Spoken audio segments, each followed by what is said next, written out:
I built this gantry about a year ago, and it's been really good for me, but it needs some modification. Most of all, it just needs to get painted. I really needed to paint it. I just haven't had the time to get around to it. The other thing is this is a 5-ton hoist right here, manual hoist, and the reduction on this is crazy. And I'm just really tired of, look how slow this is.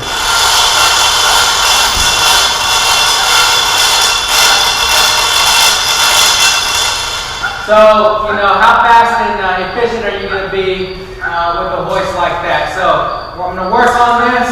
We're going to get this painted, and I got a few mods to do the hoist.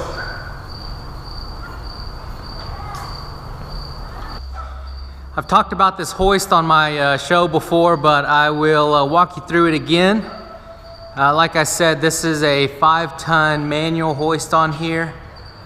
That's about 10,000 pounds. What I can tell you is that I have put about 6,000 pounds on this hoist here, and I don't think I want to go any higher than that. It handled it very well, but it was a little bit scary because you just never know. When you're lifting something of that kind of weight, you're really testing your abilities, or I'm testing my own abilities as a welder, as a fabricator, and making sure that all my welds are good and solid, that all my bolts are properly located, tightened. Same thing on the feet. These are completely welded and fabricated. So it's just a lot of pressure on somebody who's going to build something like this. And if you think you're going to build something like this, I would encourage you to do a lot of research. Do a lot of research because this can get very dangerous very quickly, and you don't want to be put in that situation. So I didn't lift 6,000 pounds on this right off the bat. I had several opportunities to test it out. I lifted, 500 here, 500 there, then 1,000. I think my Bridgeport over there, or my Lagoon, it weighs somewhere around 2,500 pounds, so I lifted that. And then the Monarch lathe I lifted that, and that weighs about 3,000 pounds.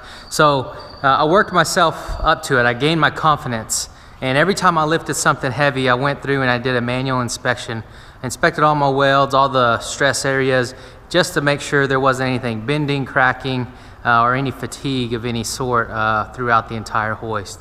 So I am comfortable lifting 6,000 pounds on this. I wouldn't have any problem lifting my lathe again and putting it back on the trailer, but I really don't want to lift any more than that. I think that's maxing it out for myself, although I do think this is capable of doing 10,000 pounds, no problem. So the modifications that need to be made, right off the bat you can see that I have some things wrapped around here, and I've got some chains over here. So what I want to do is I want to put some type of a hook right in here. I want to bend some type of an arm so that I can hang stuff off of. I've got a resting area, but more importantly, this chain is huge. And if I've got a chain or a cord or something dangling, I want to be able to bring it around here, wrap it around an arm right here, just to get it out of the way. And I think that's going to be really useful. The other thing is that this is not exactly level. So, it's kind of a shot in the dark to be able to fabricate something with this. The legs on these are, I think, like 11 feet long. So being able to fabricate 4 individual legs, put the wheels on them, and then get this thing completely level, it's pretty tough to do, and it is not level, but I don't think it's that far off. It's not bad. You can see that trolley right there is staying put, but if you mess with it too much, it will not stay in the middle. I'll show you what I'm talking about. So as I bring this over, the trolley tends to want to roll back. And it's not doing it very quickly. So what that tells me is that it is not level. It's telling me that it's low. on the left-hand side, but because it is rolling back very slowly, it tells me it's not off by that much. So what I'm going to do is shim the feet over here. I'm gonna make a new plate, and I think I'm gonna try with a 1/4 inch, start with a 1/4 inch and see if that levels it out. If not, I do have some 1/2 inch plate, but we'll just see what works and we'll get that leveled out.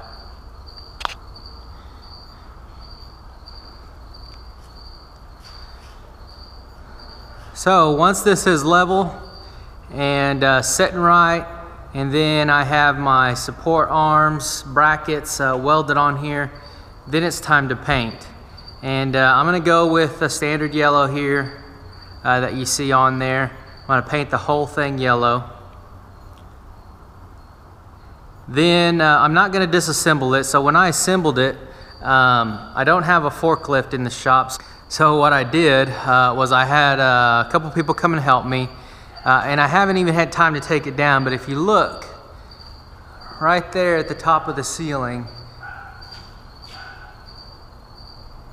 you can see that there's a clevis there, and what we did was we wrapped the wire through the wheel there, hanging up there.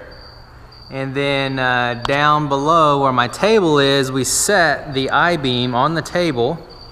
And then I actually backed my trailer back into the shop, and we used a winch to winch the I-beam up to the height that we needed. I had everything attached to it. I had all the legs bolted on.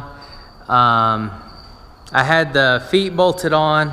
But I left one leg off so that it allowed it to pivot, and just inched it up one piece at a time. And once we got it up to the right height, I bolted everything in place. I relieved tension off the winch, and there it is. So that's how we got it up there. That beam right there, that beam weighs about 150 pounds, maybe a little bit more, but it's somewhere around 150 pounds.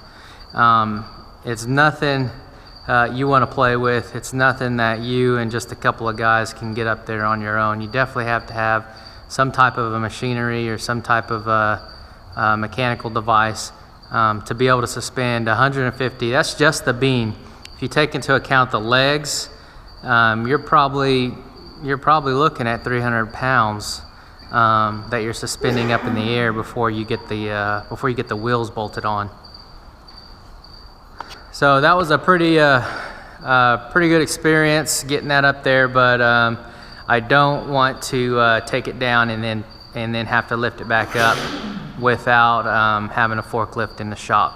So one of these days when I do get a forklift, I'll probably take it down, disassemble it. I'll paint the areas that I can't get to today, and then lift it back up. So maybe do an inspection and something like that, and then lift it back up in place. But until then, we're just gonna do what we can.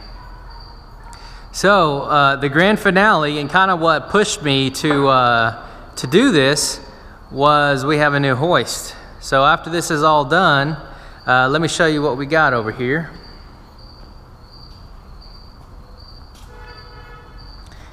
We've got that bad boy there. So this is a CM 1/2-ton hoist, Lodestar, and it is a 3-phase electrical hoist. It has a quick speed and a slow speed. So the thing about this is that it's a lot bigger than what I expected for a 1/2-ton hoist. What I suspect is that CM is probably standardizing their housings, because I know this style housing they have for a lot of different hoists. And so even though the guts of this probably aren't that big, the housing is kind of big. And same thing for the 3-ton hoist. I think their 3-ton hoist looks a lot like this, and it's probably similar in size. It's just probably a lot heavier.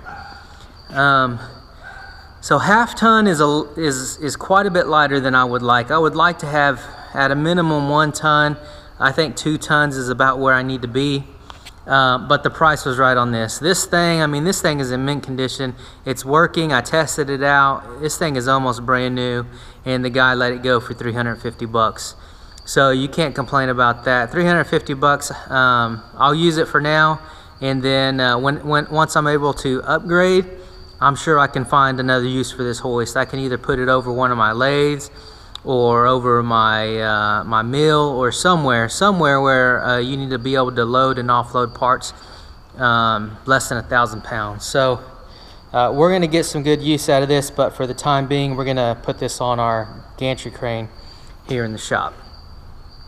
All right, well, I'm excited to get this done. Let's go ahead and get started.